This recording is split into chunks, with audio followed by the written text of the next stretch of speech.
नमस्ते friends, welcome to Puneet astrology, आपका one stop astro channel. आइए आज के वीडियो में डिस्कस करें कि गुरु जो कि 10 अप्रैल को वक्री होने वाले हैं धनु राशि में, उसका हमारे ऊपर क्या प्रभाव पड़ेगा। आप सभी जानते हैं कि गुरु का गंडांता मूवमेंट यानी गंडांत जोन में गुरु का मूवमेंट जो गोचर है वो शुरू हो चुका है। गुरु 28 मार्च को धनु राशि की तरफ प्रवेश करने के लिए बॉर्डर पे चले जाएंगे और 10 अप्रैल को जो बृहस्पति है वो धनु राशि में वक्री हो जाएंगे, यानी कि पीछे घूम जाएंगे और वापस उनका जो गोचर है वो वृश्चिक राशि की तरफ शुरू हो जाएगा। वृश्चिक राशि की तरफ बढ़ना उनका प्रारंभ हो जाएगा। फिर 23 अप्रैल को गुरु जो है वो धनु राशि को पार करके वृश्चिक में फिर से प्रवेश करेंगे और करीब करीब 11 अगस्त तक वो वृश्चिक राशि में गोचर करने वाले हैं।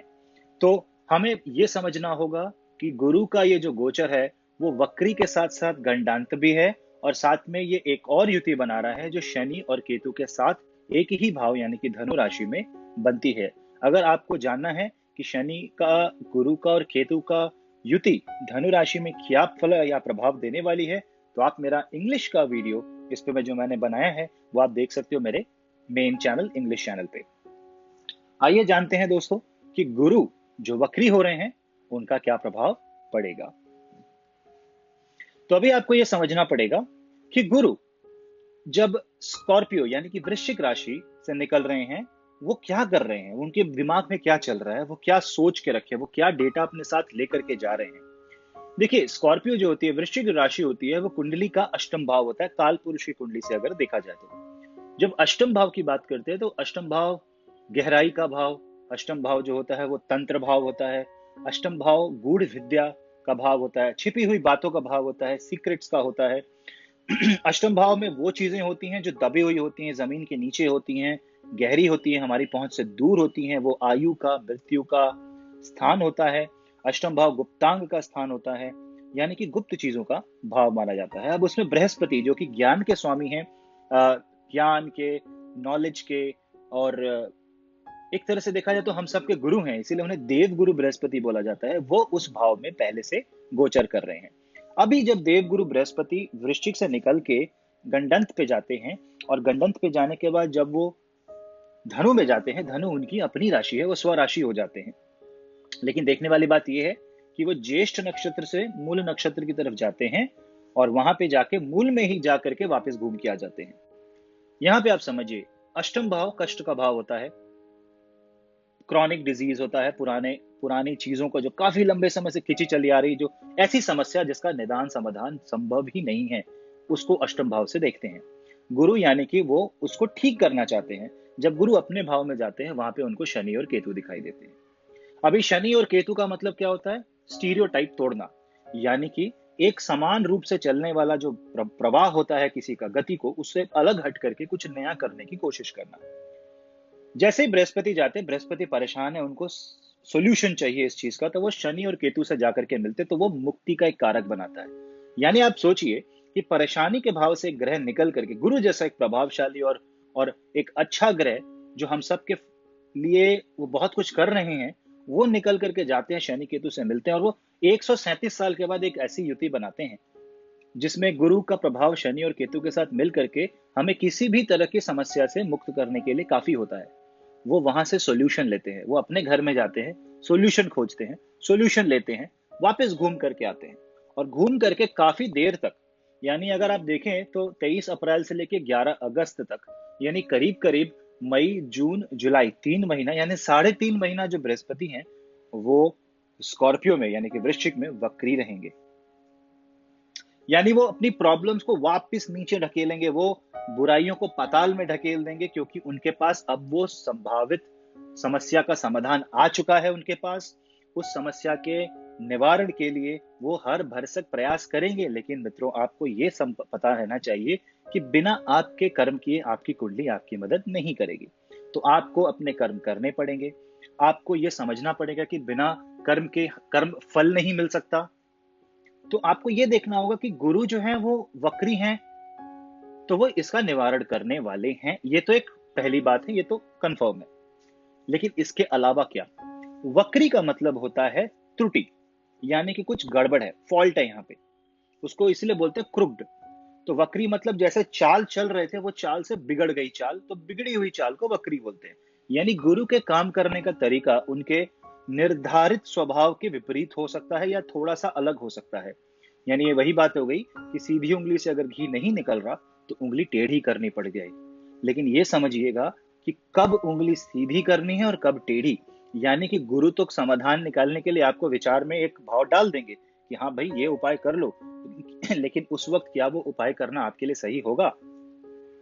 क्योंकि अगर वो उपाय आपके लिए सही नहीं हुआ तो आपको वो नहीं करना चाहिए, आपको थोड़ा वेट करना चाहिए। तो ऐसे ट्रांजिट में, ऐसे गोचर परिस्थिति में आप किसी भी प्रकार की हड़बड़ी ना करें, क्योंकि अगर आप हड़बड़ी करने जाएंगे तो यहाँ पे गलत कर्म हो सकता है आपके हाथों। और अगर गलत कर्म हो गया तो शनि कुछ ही मिनटों में, कुछ ही महीनों में मकर में चला जाएगा, और मकर उसकी अपनी राशि है, कर्म प्रधान राशि है। शनि फिर सारे कर्मों का फल देना शुरू कर देगा। तो कोशिश करिए इस बीच में जितने अच्छे कर्म हो सकते हैं, जितने सात्विक कर्म हो सकते हैं, जितने धर्म के कर्म हो सकते हैं, आप वो करें। धार्मिक कार्यों में अपने आप को सम्मिलित करें। आप लोगों की मदद करें, गरीबों की मदद करें, गुरुजनों की मदद करें, और जितना हो सके अपने अंदर संयम बरतें, क्योंकि हड़बड़ाहट वक्री गुरु का पहला काम होता है। क्योंकि वक्री होने के कारण गुरु के अंदर जो संयम है वो खत्म हो जाता है, ईगो बढ़ जाता है, अहंकार आने लगता है, और आपको लगता है कि थोड़ा सा अगर आसार दिखा, आपको थोड़ा सा वो रोशनी दिखी आशा की, तो आपको लगेगा कि इसी वक्त इसको पकड़ो और आगे बढ़ जाओ। यहीं पे आपको थोड़ा इंतजार करना पड़ेगा। दोस्तों, अगर बारिश के बाद भी थोड़ा वक्त तक समय खराब रहता है, आपको इमीडिएटली नहीं निकलना चाहिए अगर आप बहुत तूफान में फंसे हो तो। उसी तरह से बृहस्पति आए हैं, वो ठीक कर रहे हैं, उन्हें करने दीजिए। Patience is the key. धैर्य रखना इस वक्त एक सफलता की कुंजी समान है। आपको धैर्य बरतना पड़ेगा और अपने दिमाग का सही और उचित उपयोग करते हुए किसी भी तरह के उपाय, चाहे वो आपको किसी भी रूप में मिले, क्योंकि ये जो उपाय है बृहस्पति का, ये आम भाषा में नहीं बल्कि साइन और सिंबल्स में मिलेगा, चिन्हों के रूप में मिलेगा आपको।